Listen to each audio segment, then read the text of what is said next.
As revelações da Receita Federal sobre a sonegação em postos de combustíveis repercutem em outros órgãos que também investigam os estabelecimentos em Ribeirão. Cada vez mais aumenta a pressão para reduzir o preço nas bombas da cidade. Segundo a Receita Federal, dos 190 postos de Ribeirão, 90% são suspeitos de praticar a fraude que diminui os custos com o imposto de renda.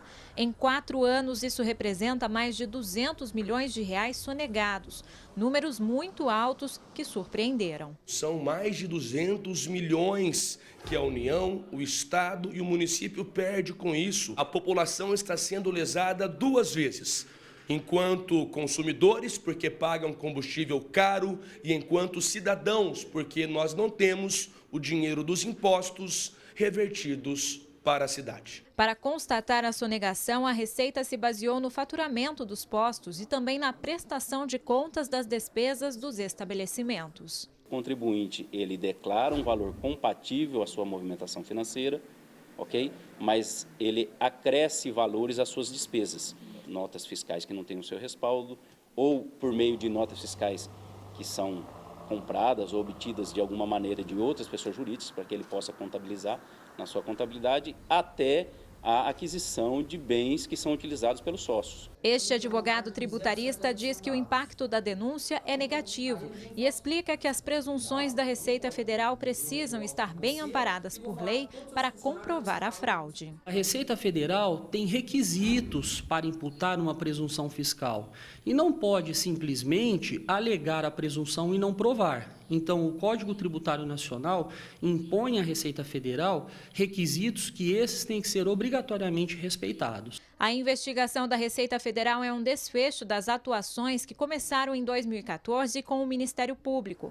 A promotoria recebeu uma lista de postos de combustíveis que praticam o mesmo preço nas bombas, o que pode configurar o cartel. O caso ainda é apurado. Por parte do PROCON, nós estamos aguardando os acontecimentos, né? Por parte do Ministério Público, nós estamos aguardando até um pedido de mais informações, alguma coisa nesse sentido. A Polícia Civil também abriu inquérito para apurar as denúncias. Uma comissão de estudos foi aberta na Câmara em outubro do ano passado. Samuel Zanferdini, que preside a CEE, considera a revelação da Receita Federal um avanço e nos próximos dias pretende ouvir os donos de postos e autoridades envolvidas no caso. Eu pedi para a minha assessoria entrar em contato já tanto com o doutor Gustavo, delegado de polícia, né, e também com o delegado da Receita Federal, para que ele possa nos trazer detalhes de tudo aquilo que ele também apurou através da Receita Federal. Então, se a agenda deles for possível ainda agora no mês de janeiro, mesmo estando de recesso, eu pretendo marcar uma reunião da comissão, convidar os vereadores e ouvir essas pessoas. As investigações tanto de sonegação de impostos como de formação de cartel ainda vão ter outros desdobramentos. Em meio a tantas denúncias, o que fica claro é que a pressão está cada vez maior para reduzir o preço nas bombas de combustíveis, considerado um dos mais altos do estado. Por que nós pagamos combustível mais caro do que em outras cidades? Alguma coisa tem que ser explicado. Cláudia Prates para o Jornal da Clube.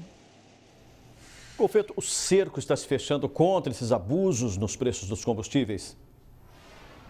Realmente o cerco está se fechando, mas está meio confuso, né? O presidente norte-americano Harry Truman, no início dos anos 50, deu uma lição.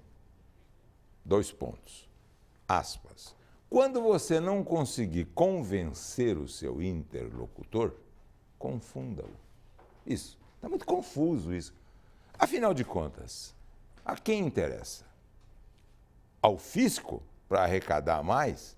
A Receita é a única e exclusivamente a boca do leão. Depois vai para outros órgãos do leão, a Receita. E acaba indo para o intestino e vira isso que você sabe que tem lá dentro. Bem, esse é o primeiro dado. Ou será que interessa ao consumidor que quer pagar pelos produtos vendidos num posto de combustível a preço de mercado e não a preço de cartel? Mas aí já estamos vendo que o fisco já está aí querendo meter o bedelho para arrecadar mais. Então vamos tentar raciocinar. Se o que foi sonegado, e aí pode até ser uma grande verdade, se os postos, as empresas forem obrigadas a pagar, o que vai acontecer? Como sempre, como inquilino. Ele tem que pagar o aumento do IPTU que o proprietário recebe. Aliás, é da cultura brasileira. O aumento da carga tributária é sempre transferido.